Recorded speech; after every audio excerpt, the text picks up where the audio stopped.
Le Seigneur a délivré ses fils de la servitude en Égypte.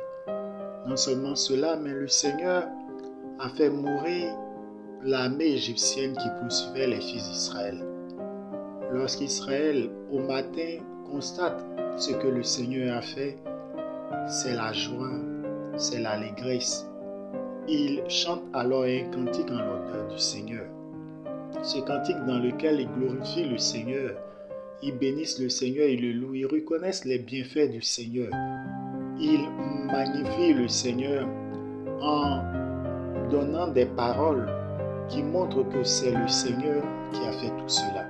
C'est le Seigneur qui les a délivrés, c'est la main du Seigneur qui a agi en leur faveur. Le Seigneur est fidèle, le Seigneur a mis à la mer cheval et cavalier. Myriam, sœur de Moïse et d'Aaron, va conduire le chant avec les autres femmes en prenant le tambourin pour chanter la gloire du Seigneur. Après avoir loué et adoré le Seigneur, ils vont se diriger maintenant vers le désert. Pendant 3 jours, ils ne vont pas trouver d'eau. Et le peuple va commencer à faiblir. La source d'eau, Mara, qu'ils vont trouver, est une source qui est amère, qu'on ne peut boire. Lorsque le peuple va murmurer contre Moïse, celui-ci va crier au Seigneur et le Seigneur va lui donner la consigne claire à faire. Ce morceau d'arbre qu'il faut jeter dans l'eau afin qu'elle soit douce. Après cela, Moïse va continuer de les conduire car ils ne sont pas encore arrivés au lieu où ils doivent sacrifier tout ce qu'il faut au Seigneur leur Dieu. Ils doivent continuer de marcher. C'est d'ailleurs dans ces lieux que les épreuves vont commencer, où le Seigneur va adresser une parole forte aux fils d'Israël en disant « Si tu entends bien la voix du Seigneur, ton Dieu, si tu fais ce qui est droit à ses yeux, si tu prêtes l'oreille à ses commandements, si tu gardes tous ses décrets, je ne t'infligerai aucune des maladies que j'ai infligées à l'Égypte, car c'est moi le Seigneur qui te guérit. » Par cette parole, le Seigneur montre que il a les fils d'Israël à l'œil.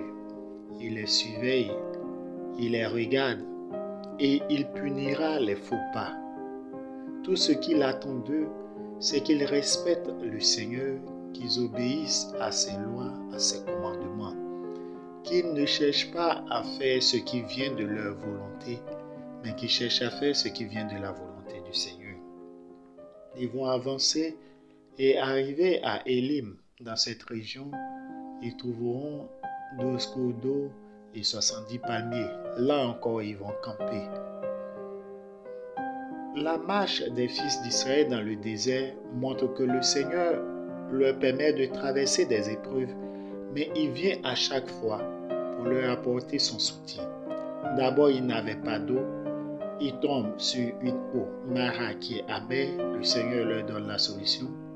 Lorsqu'ils évoluent, cette fois, au lieu d'un seul cours d'eau, ils tombent sur 12 cours d'eau. Donc, le Seigneur les comble maintenant d'eau et en même temps de nourriture, parce qu'il y a là jusqu'à 70 palmiers. Donc, ils pourront se nourrir avec le fruit des palmiers. Quand le Seigneur est en train de conduire son peuple, il y a des épreuves. Lorsque le peuple est dans la servitude, le Seigneur n'éprouve pas le peuple, mais il éprouve les ennemis de son peuple et il se glorifie à son peuple, afin que son peuple voie sa gloire, afin que son peuple sente sa présence et croit. Donc, à travers tous les signes que le Seigneur manifeste lorsque son peuple est opprimé, le Seigneur enseigne 2 choses.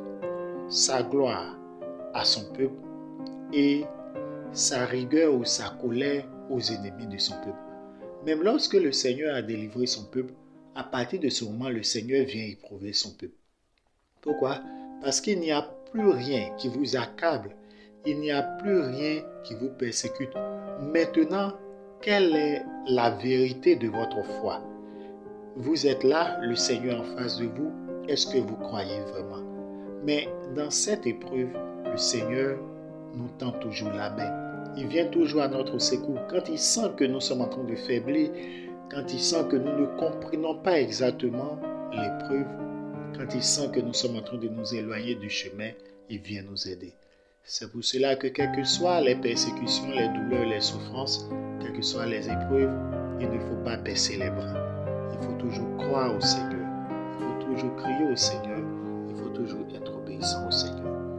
Que sa main nous aide au nom de Jésus.